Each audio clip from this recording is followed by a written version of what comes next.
And then if you would join us for the Pledge of Allegiance.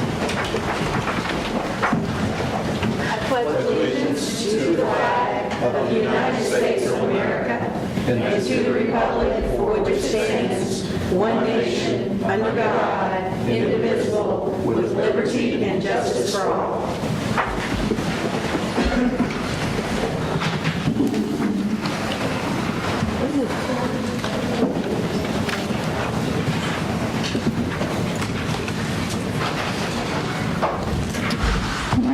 Board, we need approval for tonight's agenda. I'm not aware of any proposed changes. So moved. Thank you, sir. Is there a second? Second. Nope, there were three of us. Thank you, Mrs. Kraft. Any questions, comments about the agenda before we take a vote to approve it? All right, all in favor of approving tonight's agenda as presented, please raise your right hand and say aye. Aye. Thank you. All right, looks like we do have public comment tonight. Sorry, I'm having trouble getting my computer up. John, come on up, sir. You know the rules.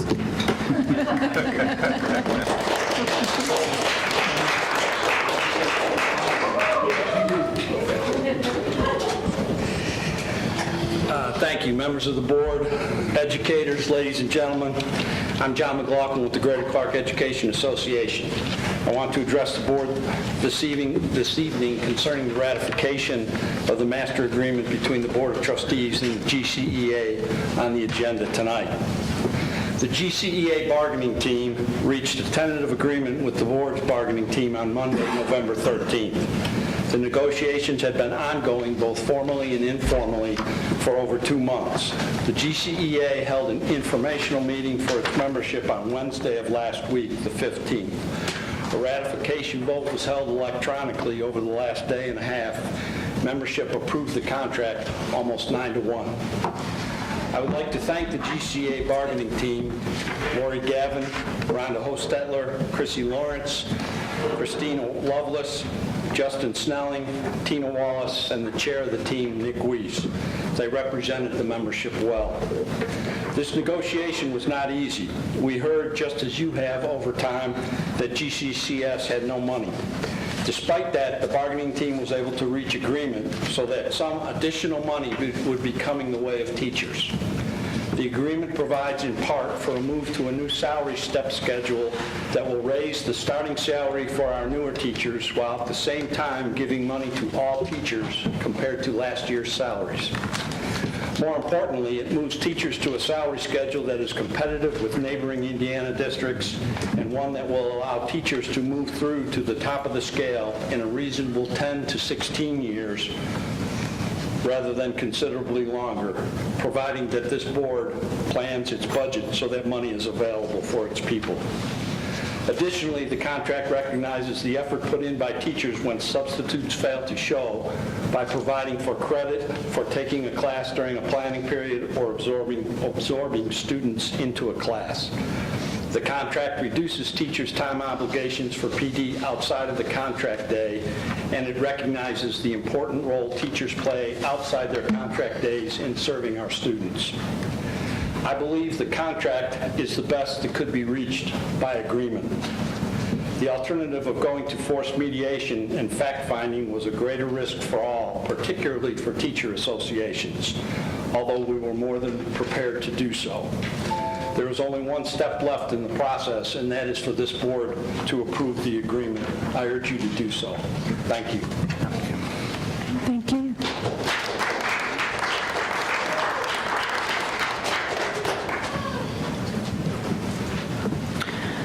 Travis, TRC. Yes, ma'am. Technical Review Committee. Technical Review Committee. Yes, ma'am. Board, I tell you what, this is, believe it or not, it's a pretty exciting night. I'm looking out at Karen Wesley. The tears are already in her eyes. And Michelle Dyer, this is the efforts of a lot of work from a lot of people. And it's bigger than just the TRC. It was actually going door to door and knocking on doors and collecting signatures. But after we received word that we had won the petition remonstrance, Board, as you know, you approved that we start with a design build program, and we have started that, and we're happy to say we have finished it. So tonight, this is the kind of an overview of the Technical Review Committee. The committee was made up of 9 voting members, and then we had several non-voting members. And we took a lot of input from all of those groups to come up with what we did. We had 5 meetings. 2 of the meetings were 3 hours in length, and there we talked about what it was we were looking for in the schools, what was going to be the process, what were the different things we were going to be looking for. Jamie Lake did an excellent job of facilitating those for us. He was the design development criteria, so we used him. And then the last 3 meetings were all-day meetings, and what happened was we had 2 companies that came forward, and they made presentations. The first time they presented we would meet for an hour, and we'd talk about what it was we were looking for. Then we would bring one company in, they would present for 2 hours, we'd break for lunch, the other company would come in for 2 hours, and then we would debrief. And I think it was one of the most interesting processes I've been through, and I think it was a very thorough process. They did an excellent job of listening to us. After the first meeting, the first interview, the first presentation, there was a lot of back and forth about what we were going to do, what we were looking for. As a matter of fact, both companies went back, and they toured the building again. They talked to the principals some more. I think they talked to office staff. They just were looking for a whole lot more information. They came back with a second presentation, and that was just a little bit more refined, and it was a little bit more information. And we were getting there, and we said, let's go back for one more time. So then yesterday, they came in with the final presentation. The 2 teams that made presentations were Shireman Construction and Performance Services. Both teams, as we've talked about. So the final presentation, Renee, was made yesterday. And let me, before you click, Renee, kind of explain what happened was the 9 scoring members scored each one of the companies with both sites, okay? And what we did, we set up the boardroom in a huge U shape, and we had a voting member with a non-voting member side by side so that they collaborate. It was important that even though you were a non-voting member, you had input, and you sat right next to a voting member. So we worked together as a team. I'm looking at the principals for a little verification. We had teachers. John was a representative, and he was a voting member. So we had a really good process. We took those qualitative scores and then divided it by a sealed bid, and those bids were received a week prior, and we opened up those bids, and we've got the final presentation. Board, what I'm going to present to you are the final numbers, and then I'm going to stop my presentation. Then this is actually going to be an action item for later on in the board meeting where we're going to ask you for official approval. But you can see that we took the price proposal, and just so you have information, the budget was $12,213,000. And let me pause for a second and explain. We originally started, when we went with the petition remonstrance, with $9 million at River Valley and $7 million at Charlestown Middle School. But we took out of that the soft costs. We've taken out of that voice over IP for phones. There's some furniture that we've taken off. There's some security that we've taken off. There's contingency money that we've taken off. Those are items that we can go out and bid ourselves, bid directly, and we believe get a little better pricing when we do that. So that's how we scored that number. That's why that number is a little bit less. Doesn't mean we're going to get less. It means we took some things off of that before we made these the base bids. So we take that, the $12,213,000. The first price proposal with Performance Services was $13,895,000. They received a score overall of 153.888 for a total of $90,292. And then Shireman Construction, their price proposal was $11,976,000. Their score was 171 with a total of 69,944. And this is like golf. The lower the number would win because that's the better value. So those are the numbers. That's the way it came in yesterday. We opened up those sealed bids yesterday. We had a great meeting with the TRC. I want to personally thank everyone, Karen, Michelle, the teachers, everyone that was part of that, the whole team for being a part of that. So it was an interesting process. We think we got a lot of bang for our buck.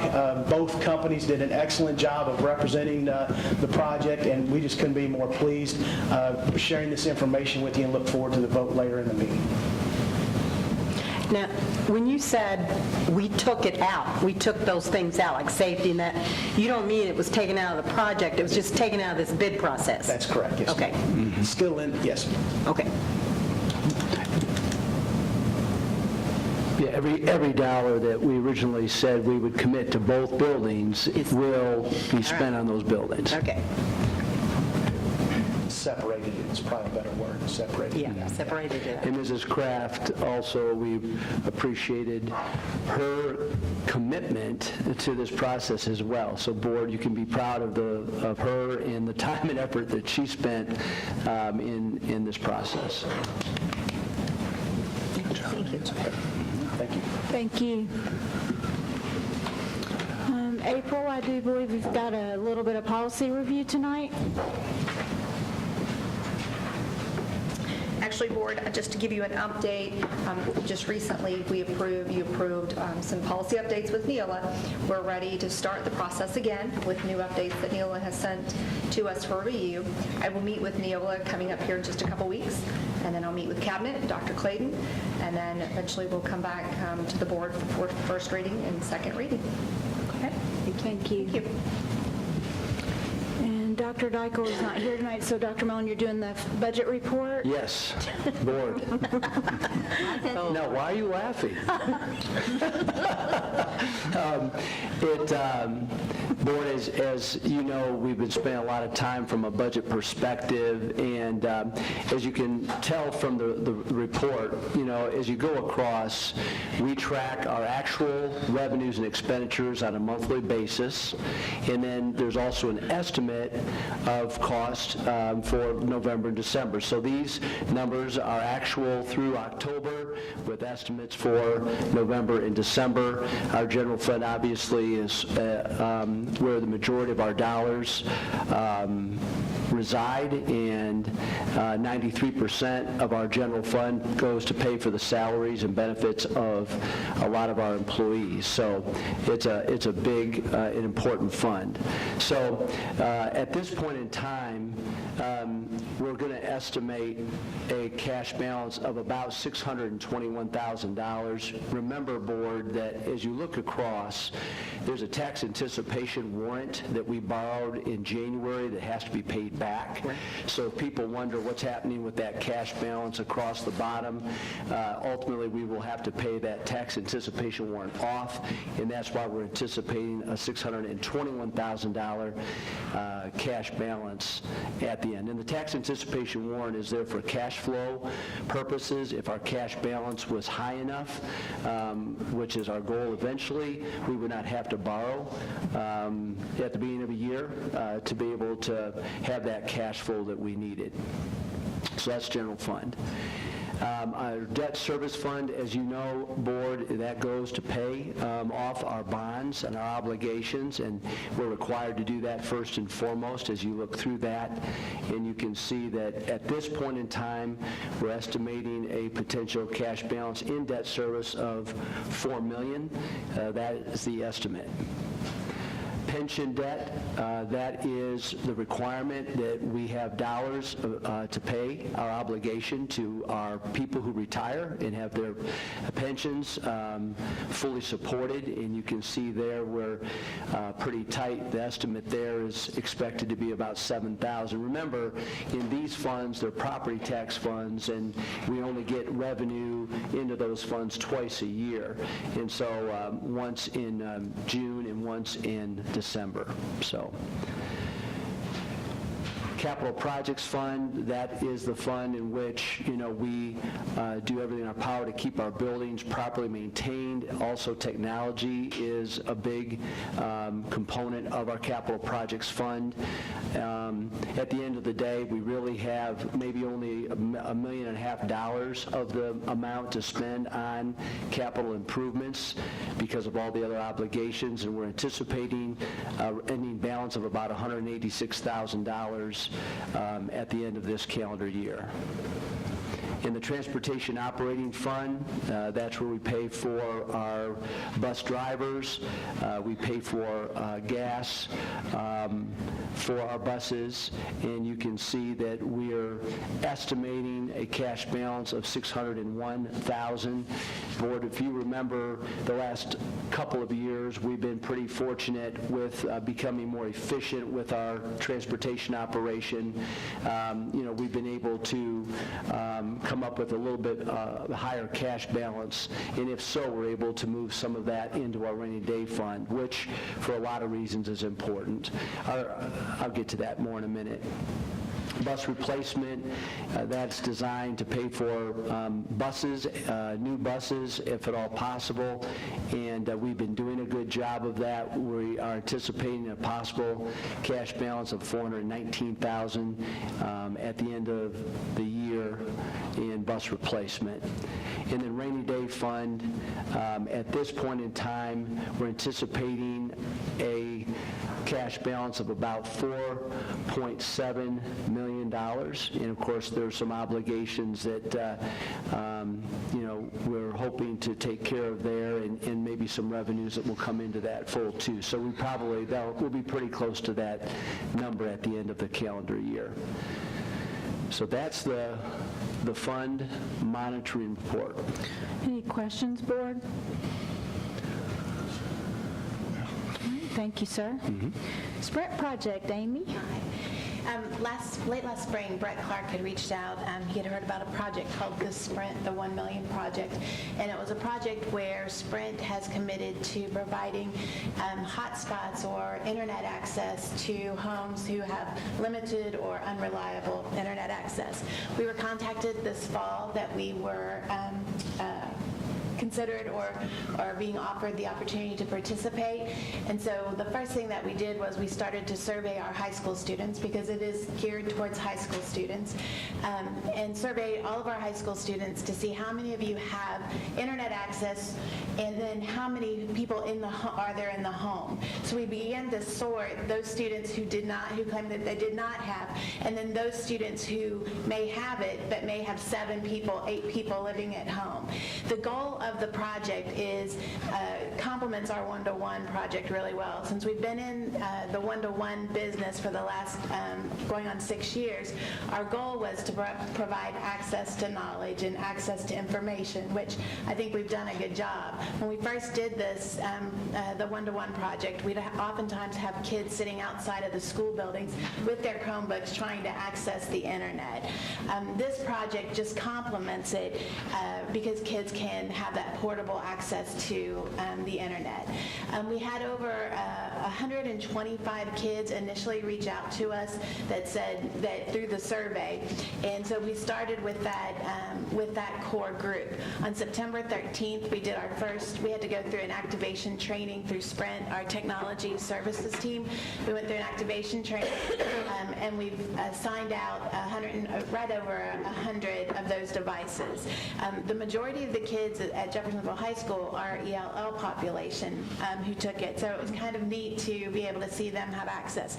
Through that time, we've kind of been monitoring the turnaround or damages to the project or to the activation, the hotspots. We've only had one come back to us as flawed. They seem to be working, so we're ready to now take the next tier. We have 300 we can give out, so we have another 200 to give out. We started at Jeffersonville and Charlestown. And New Washington, the problem with Sprint is that service area does not reach through New Washington. So we've had a couple of New Washington kids reach out to us that we're going to try to pilot with them and see if the devices work for them. If they don't, we want to come back and approach Verizon, who is our current vendor and for our cell services, and see if we can come up with a similar kind of project with them so that we can make sure that we get access out to to New Washington. The primary goal through Spread's Eyes is to have reliable home internet access, and that kids should not have to fall behind because they can't access from home their homework, and as you know, most of our textbook adoptions now are through digital, and so they need internet access. So our first round has gone well, and we're getting good feedback, so we're just going to continue and monitoring through the end of the year. The kids are still accessing it through their Chromebooks, so they're still under all the Google administration that we have here, and we've had really limited issues with the project, so looking forward to continuing. Comments or questions, board? Just a couple. Who's doing the support on these, Amy? If they have problems getting set up or whatever, is that a Sprint thing, or is that something the school system? Sprint, yes. Sprint, that goes Yes, straight we to only them. activate on our side and hand them out, and then it's a contract with Sprint, or it's a communication with Sprint. I mean, they have data limits out there. I think it's 3G is what they have. Well, I'm sorry, the amount of data that you can use, how many gigs per month you can use or anything I like think that? it is Or is it right. unlimited? I don't have the exact. Okay, okay. But I think it is 3G. Okay. Amy, excuse me. Amy, if a student has a problem, do they have to take their units to Clarksville, or someone comes to the home? How the school? They come back to our tech service team, and we assign them a new one. Okay. If there's a problem. Oftentimes when you're dealing with the high school kids, if you notice, our free and reduced numbers tend to go down at the older the kids are. There's a social kind of impact. We've had very limited of that, and more it's really are trying to get the information to our teachers to be able to say, if you see a kid that's struggling, make sure that we have their name. We have Title I support at Jeffersonville High School, and then we also have Academic Improvement Coordinator at Charlestown High School, so we've been working through them as well. So is there any risk to the students as far as losing the equipment or damaging it, or how does that handled? There's not. No, we've just had replacements, yes. Okay, that's awesome. Okay, thanks. Thank you, Amy. Thank you. All right, corporation grade. Board, this isn't the prettiest graphic in the world, but I just wanted to share with you, first and foremost, you remember as a corporation, I believe it was 4 straight years we were a C school corporation from the time the letter grades first came out. And 2 years ago, we broke the barrier and became a B district. So this is just the grading process for 2015-16 is on top, and it shows you the specific performance areas for grades 3 through 8, and you get points, and it's weighted. You have the performance domain for grade 10. You have the growth domain for 4 through 8, as well as 9 through 12. 9 through 12, there was no weights in 2015-16 because of, I think, the transition to a new testing process at the 10th grade level. And then the multiple measures domain is where all those college and career pieces start to come in, which our school corporation has just really done a great job with over the years. So there was a weighting system in place, and you can see that we scored at 81.9, and that was, of course, a B in 15-16.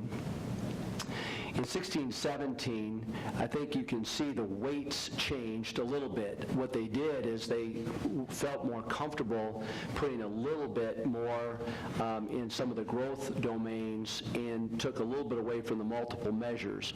But I want you to see, anytime you see in the growth area scores over 100, so you can see in 16-17 growth domain for grades 4 through 8 was 103.9, and 9 through 12 was 110. Those growth measures of over 100 are exceptional. That's what you're shooting for, and so you can see the work that our people across this district are doing. This is a reflection of all of our students, of all of our staff, of all of our parents. You can see that we continue to move the needle in the right direction, and so 86.3 was a big improvement, moving from a low B to a high B, and obviously we're going to keep working hard, and I just can't tell you how proud I am of all of our teachers, administrators, our support staff, because it takes every single one of our people to make sure that we're doing everything in our power to help every child succeed. And this is an indicator that we're not where we want to be, but the needle is moving in the right direction. So I don't know if you have any questions about that, but I wanted to at least sort of show you how it's broken out and scored. I'm very proud of our school corporation grade, and I'm glad there's so many teachers here tonight to hear me say that. And I'm so proud of all the teachers and all the work that you've done. We obviously couldn't be there had you not done all the work that you've done, and thank you so much.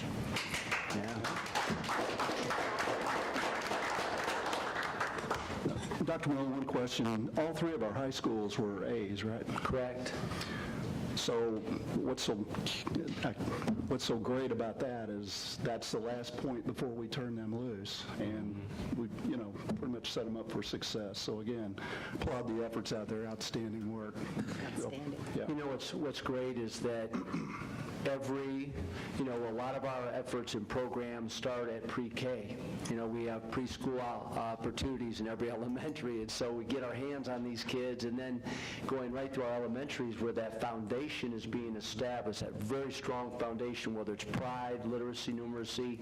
We're really doing a great job, and our middle schools continue to be enhanced. Our elementary's always been very strong for us, and then our middle schools are continuing to show great growth and improvement. And then, as you said, our high schools, it says a lot that if you look at the diversity of all three of our high schools, from very large, more urban, suburban, to that small town atmosphere of Charlestown, to that rural environment in New Washington, the fact that all three high schools are able to achieve at very high levels in those three different demographic areas, it speaks volumes about the ability of our people to adapt and adjust.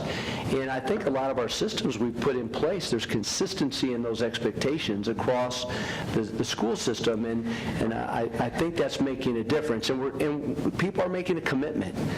We have employees just making a commitment to help our kids achieve. And at the end of the day, that's the most important thing. So thank you. Any other board?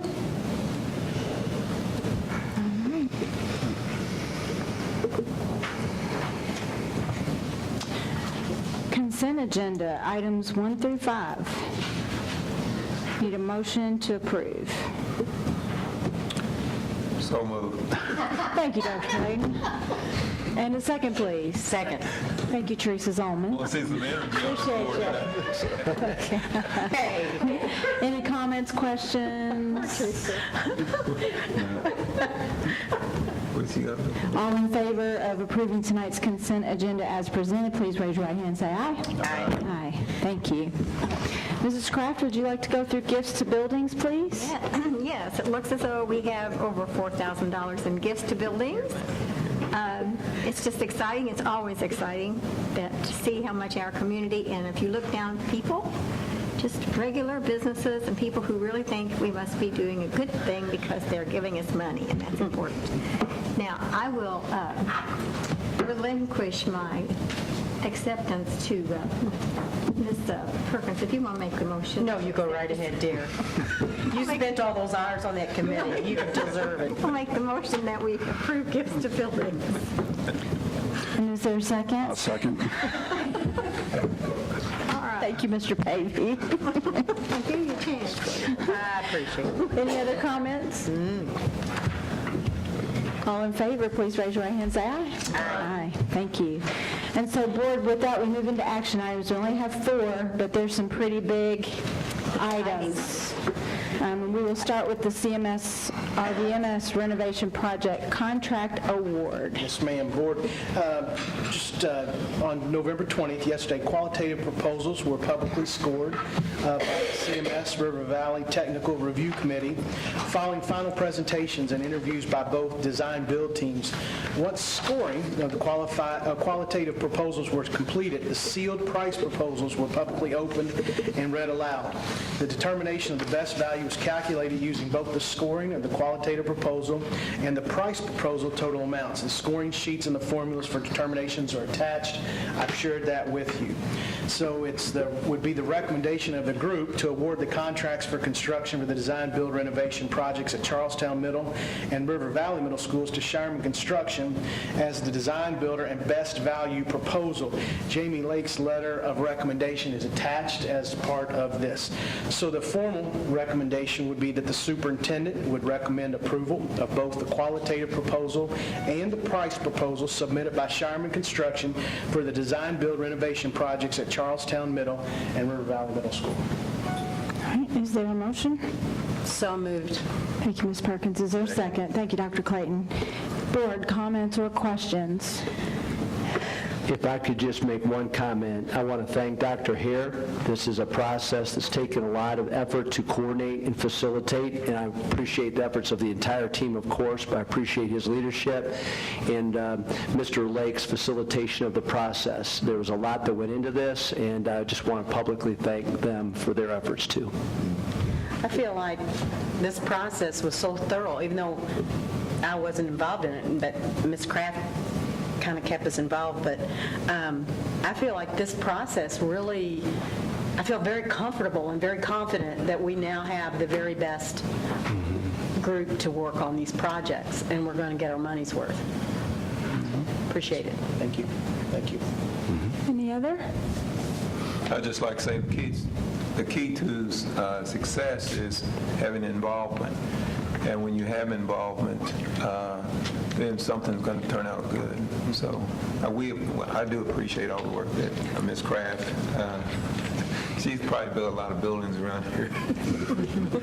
But I do appreciate the hard work that went into this. I just want to say that Jamie Lake is some professional. I really appreciate him. He's a smart guy. And Jamie did bring this process to us, which is brand new. We've not done this process before. And he came to a couple of our executive sessions and thoroughly explained how this works and laid out an expectation for how it should benefit us. And it looks like it's going to. Everybody who's here who was on the technical review committee, would you just stand for a quick second so we can thank you for your time? Anybody?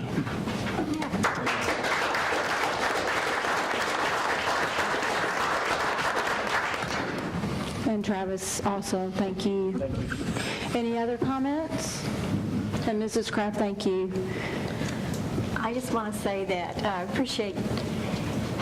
appreciate Sharman and their feel for the community, and I feel like we're in good hands, and I'm excited about the program. I think the schools are fantastic, and I just appreciate the fact that they looked into us, really looked into us, and now I feel very comfortable.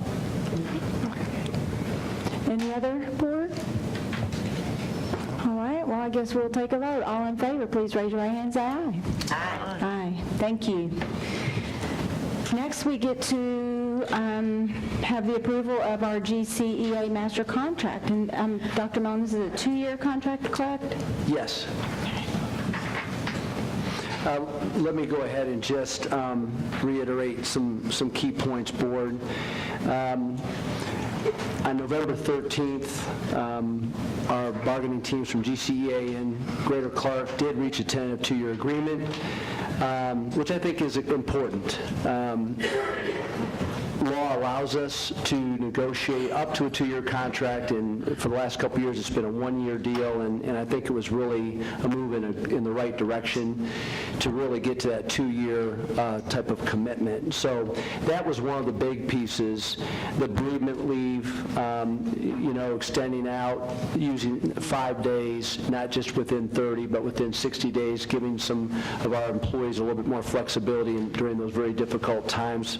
I think that was something something that was very beneficial to both sides. The Wellness Center, when we hire a new employee, even though the practice had been, they have to wait 31 days before they're officially covered by insurance. We had been allowing our newly hired teachers to use the Wellness Center, but we wanted to memorialize that inside of the contract, so that was a good move. I think Mr. McLaughlin talked about some of the ancillary duties relative to the coverage of classes, and although we very much would prefer that we don't ever have to put teachers in that position, the reality is that does happen, and so at least that gives those individuals a little bit of recognition for their efforts. We changed our leadership point system slightly.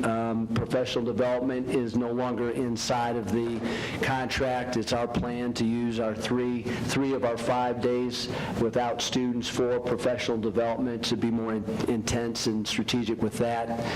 And of course the salary schedule, where we weren't able to move them fully to the salary schedule for this full school year, but we were able to do so starting in March.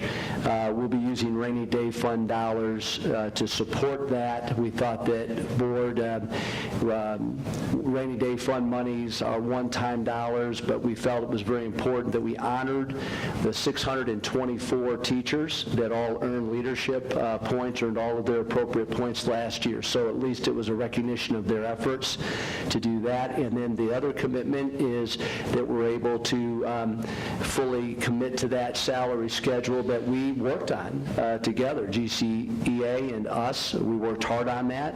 We were able to get halfway there this calendar year, if you remember, and we wanted to get the rest of the way there. We're not able to get there quite as quickly as we wanted, but we'll be there starting in March, which is a good thing, and we'll also be adjusting our budget. Board, I've been pretty open with them, and I'm open with you that it's a difficult balance, because we want to pay our people what they deserve to be paid. That's all of our people, all 1,400 employees. To be competitive in this area, we need to be more progressive in our thought process, so I think that we're doing that here. But on the other hand, too, we have to be careful with our dollars, and we're going to have to look at reducing our expenditures in our general fund in order to make this happen. And so it's a balancing act. We want to pay our people what they deserve, but we'll also have to make sure we have the dollars to pay them, and that's going to result in reductions in our general fund expenditures. But we'll do it as sensitively as we can and keep the district moving in a positive direction in terms of our kids. So it would be my recommendation to approve the 2-year GCEA master contract. So moved. Thank you, sir. Is there a second? Second. Thank you, Teresa. Questions, comments? I would just like to add one thing, too, if I could. I'd like to thank GCEA, their negotiation team. They're there to advocate for their people, and I respect that. We've always, I felt, had a good relationship at the bargaining table. It's not always been easy, but I've appreciated the relationship that we've had because I think ultimately we're trying to do what's best for everyone, and I've really appreciated that. Our executive team, on our side of the table, I couldn't ask for a better team to make sure that, we're considering all the factors and variables, and we included Jeremy Stewart, principal at Parkview Middle School, Jennifer Colfridge, principal at TJ Elementary, and Mark Loeffner, who's principal at Charlestown High School. And they joined our team, and getting their insight from the buildings was invaluable. And Mark Pavey, we appreciate our ability to use you as a sounding board as well. And I think at the end of the day, we're doing the very best job we can. I think this contract is in the best interest of all parties, and I just appreciate everyone's efforts. All right, board? I'd just like to say, I think John McLaughlin is a superior individual, and he's very gracious. And when he's also in the foundation, he's many places that you all don't see him, and I happen to see him there, and he talks a lot about the good things we're doing, and he can be depended on to say something good, and you all need to know that. Thank you, John.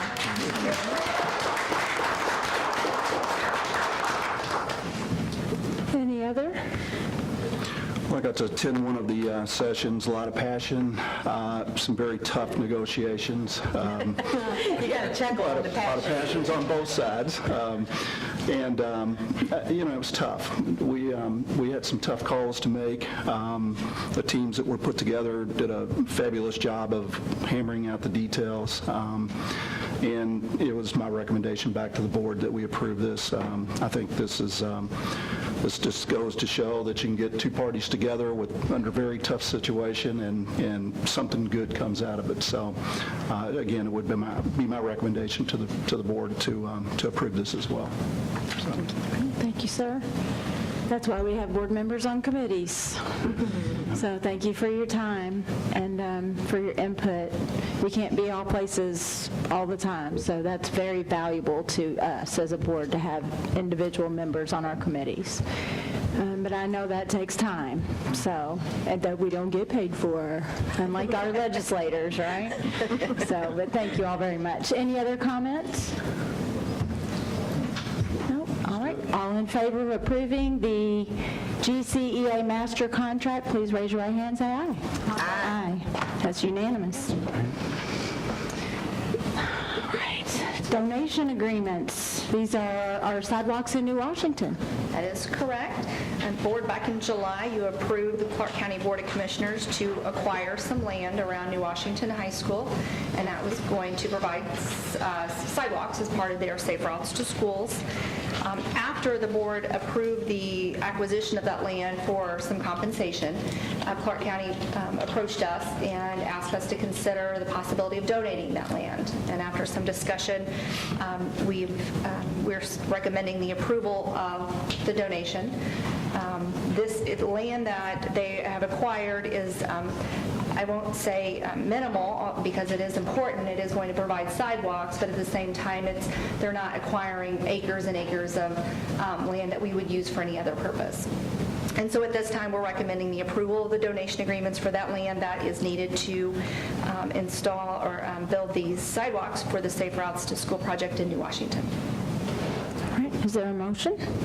In the interest of cooperation, so moved. Is there a second? I'll second. Thank you. Comments? All in favor, raise your right hand and say aye. Aye. And then last but not least, we have a board resolution that needs approving for our 2018 schedule for our regular and special school board meetings. Yes, Board, as we near the end of the calendar year, I'm here before you requesting approval of a resolution that will set out the dates, times, and location for our 2018 regular and special board meetings. This is pursuant to Indiana code that requires we establish these times, locations, and dates, and we will post those as we always do throughout the year. And I just need the board's approval for this resolution.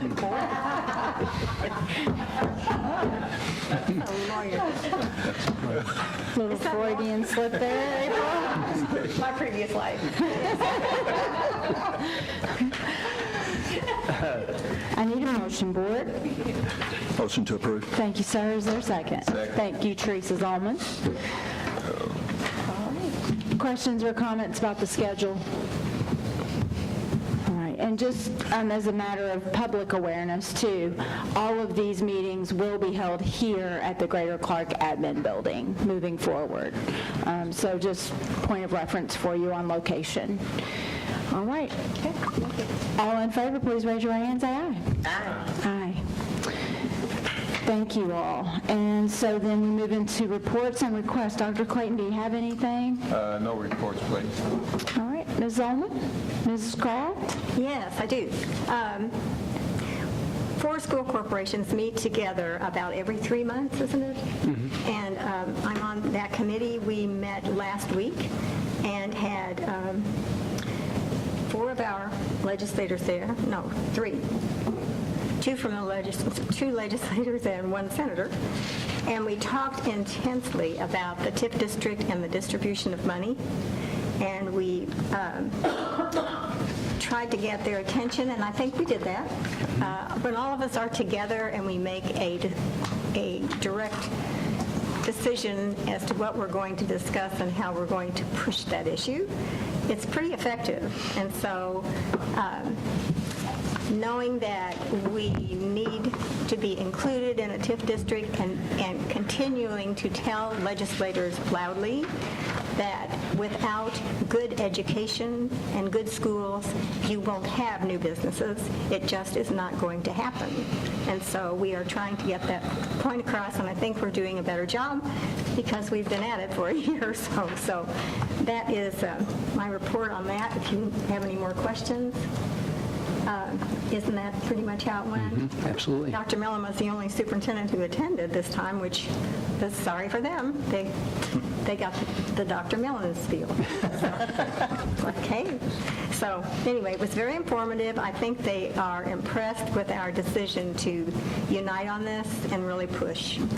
If we can get them to understand how important it is to have kids coming out of good schools with good work ethic that can fill these jobs, and you can attract these people. Otherwise, it just doesn't work. So that's it. Thank you. Thank you for your time. Thank you. Mr. Pavey? Nothing tonight, thanks. All right, Ms. Perkins? Just a quick comment about the process that's going on. I'm happy to serve on the committee that's looking at our downtown elementary school site, and Estopano Group is facilitating that. He's sitting back here. And again, we talked about the process with Jamie Lake and the new process.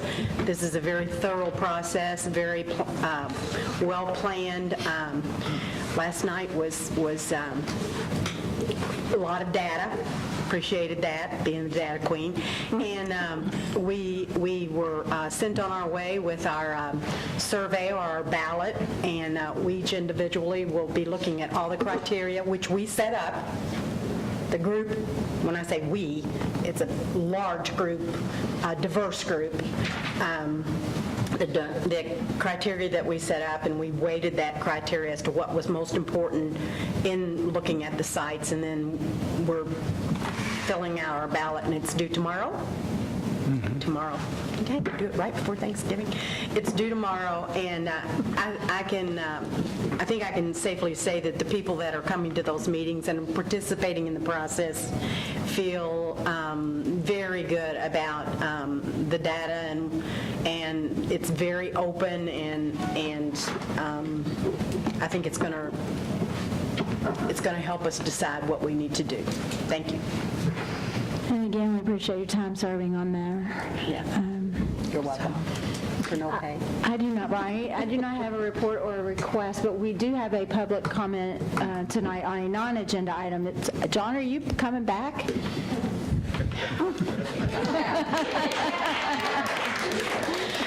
Welcome again.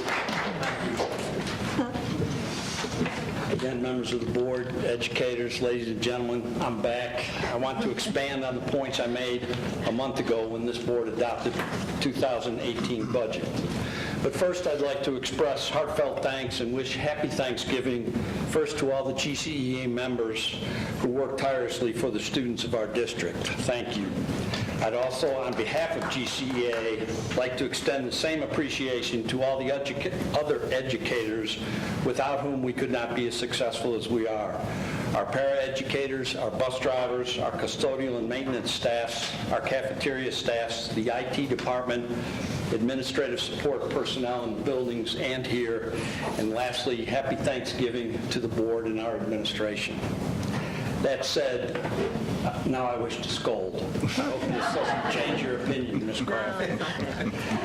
I'm used to it. We should not be in the position we are in where we have little money for our people. You should recognize and make a number one priority year to year a budget that allows our people to move on their respective pay scales. They deserve it. You should plan for this not, as I said a month ago, by simply hoping you'll have extra money to thinly spread around. For example, we have over 1.5 million in savings in teacher salaries alone comparing last year to this. Why was this expense reduction not accounted for in planning for your personnel? We understand that the budget plan now will include over $3 million in cuts, the vast majority of which will most likely be directed at teacher positions. It's time to stop saying that teachers take the brunt of any cost savings effort because they are the greatest expense. They are your greatest asset, and they deserve to be treated as such. Budgeting must be strategic and not just one size fits all. We understand another area of budget cuts will be designed to account for the increase in insurance premiums. Your people have already paid their share with the increase of the premiums in their paychecks. Now they'll be asked to bear the corporation's portion of the increase by staff cuts. Fair does not mean equal, but fair does imply just, and this is just not fair. Your people deserve more money, and they have earned the right to say so, but it should not come at their own expense every time. Tonight, I'm not offering suggestions, but over the coming months, we will offer serious budget options, and we hope that they are taken seriously. And on that note, I hope everyone enjoys the holiday.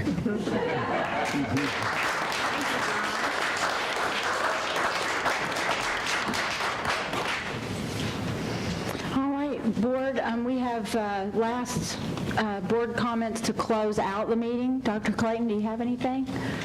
Yes, John, yeoman job there. I see why they always applaud you, but I know that comes from your heart and from your dedication.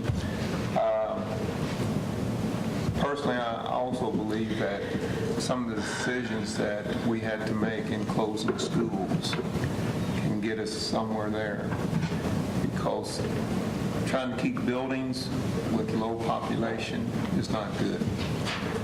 So that's cost saving. And I think as we move forward and look at things that comes to the court, then we can make decisions that will allow some of these things to happen. We're not the only school corporation that is in that position, as you know, across the state. And I think we need to do a better job with legislators and who we elect to put education first. You can speak about it, but we have to get into a posture of working together. What the state has done, as well as federal government, they put it all on the local. When you put it on the local, there are decisions that's going to be tough to make. So we need to look at sending people to the state to work on our behalf and not on their own. I would like to apologize to the board. As a member of the Planning Commission, as you know, I've been unable to really take heed, so I got one more brain scan, and after that, looking at my brain, I should be okay. Dr. Clayton, I want to thank you for your remarks, and particularly for your earlier comment about how involvement enhances the process, and that's what we would like to be as a call. Thank you. Absolutely. You done?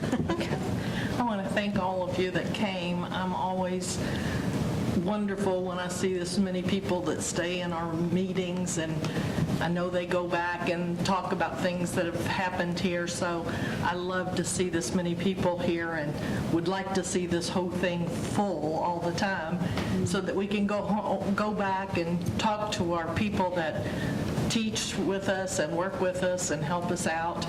And then I just want to say happy Thanksgiving and hope you have a wonderful holiday. Mrs. Kraft? Okay, here it is. Write this down. I'll propose my educational theory. Let the teachers teach and impeach any politician who piles on more regulations while cutting funds. Done.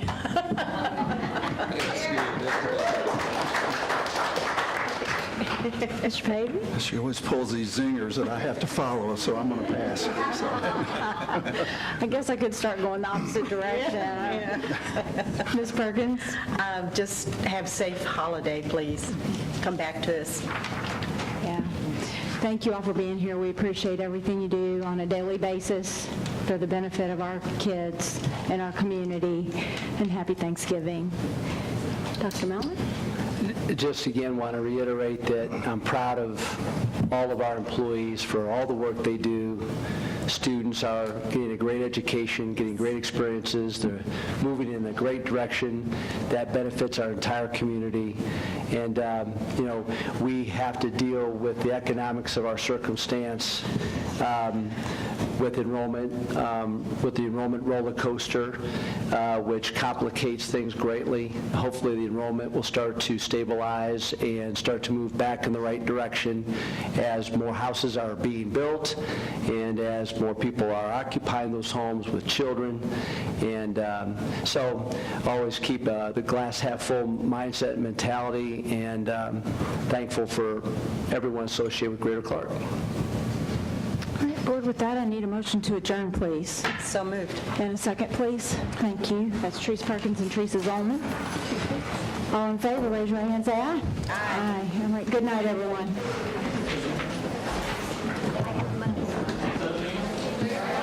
Thank you, John. Thank you, John. Thank you, John. Thank you, John.